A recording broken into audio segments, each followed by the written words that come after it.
حضور صلی اللہ علیہ وسلم تشریف فرما ہے، ایک صحابی، ایک شخص ایمان میں داخل ہوا، حضور کی مجلس میں آتا ہے لیکن بہت غمگین رہتا ہے۔ حضور نے دعا پوچھ لیا کیا بات ہے؟ کہا اللہ کے رسول قصور اور جرم ایسا ہوا ہے کہ وہ میں یاد کرتا ہوں تو مجھے رونا آتا ہے۔ کہ کیا جرم ہوا؟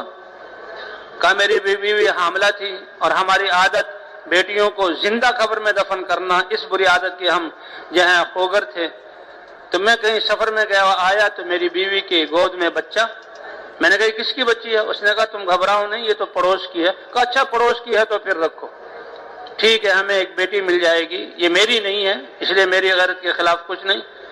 کا بچی کو پالنا شروع کیا، وہ بھی اس کو یہ سمجھتے ہوئے کہ یہ بیٹی میری نہیں ہے، اور وہ اس نے بھی توجہ دی۔ بچی جب بڑی ہوئی اس کی ادائیں بھائیں تو باپ کے دل میں اس نے گھر کیا اور اس کو محبت ہو گئی۔ جب بڑی ہوئی تو باپ کی خدمت میں لگی اور ابا ابا کہتی تھی۔ جب کہا مجھے دھوکہ پڑ گیا، بیوی کو دھوکہ پڑ گیا کہ اب تو اس شخص کے دل میں اس کی اتنی ادائیں بھاگ گئی ہیں، محبت ہو گئی ہے، اگر میں سچ بتا بھی دوں تو اب یہ کچھ نہیں کرے گا۔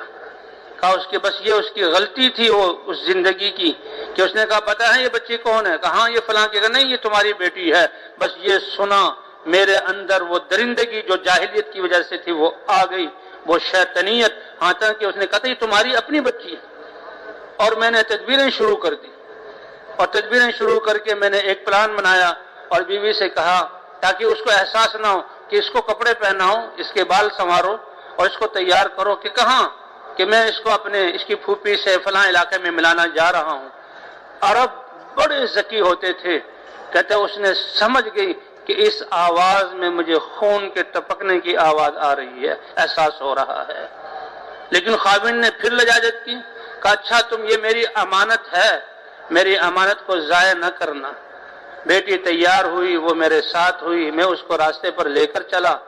آگے دو راہ آیا، ایک راستہ آباد تھا، دوسرا راستہ ویران۔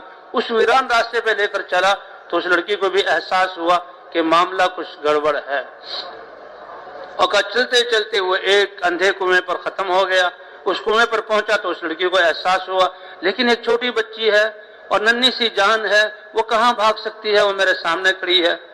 اور کہا مجھ پر دونوں خیالات کی جنگ ہو رہی ہے، ایک یہ بیٹی ہے، معصوم ہے، جان ہے، اس کو ضائع نہ کروں، اور ایک وہ درندگی جو جاہلیت کی وجہ سے تھی کہ میری غیرت کا کیا ہوگا۔ کا شیطان اور نفس غالب آیا اور میں نے اس کو پاؤں سے پکڑا اور سر کے بل اس کو کنویں میں پھینکا، اور وہاں کنویں بہت نیچے ہوتے ہیں، بہت نیچے، کنویں کو دیکھو تو ڈر لگتا ہے۔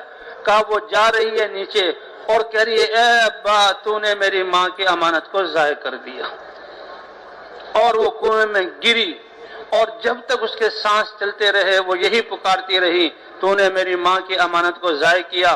اور پھر بھی میں اتنا سنگ دل کہ میں کھڑے ہو کر انتظار کرتا رہا کہ جب تک یہ مرے گی نہیں اس وقت تک میں یہاں سے ہٹوں گا نہیں۔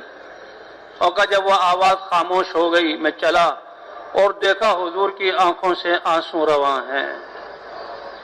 آج ایمان کے بعد اس کو اپنے اس ظلم کا احساس ہوا ہے، آج وہ اپنے اس ظلم پر نادم ہے، آج اللہ کے رسول کے سامنے روتے ہوئے اس کا اظہار کر رہا ہے۔ یہ ایمان دلاتا ہے کہ تم ظلم کر رہے ہو یا انصاف اخلاق والے ہو یا بد اخلاق، یہ ایمان اور دینی زندگی ہوگی، حضور صلی اللہ علیہ وسلم والی تعلیمات ہوں گی، کیونکہ اللہ اور اللہ کے رسول نے ساری چیزیں واضح کر دی۔ اللہ کے رسول سے بھی آنکھوں میں آنسو اور رحمت للعالمین ہوتے ہوئے کہ اگر اللہ مجھے سزا دینے کا اختیار دیتے، اے فلاں آج تمہارے اس جرم کی سزا میں تمہیں دنیا میں دے دیتا۔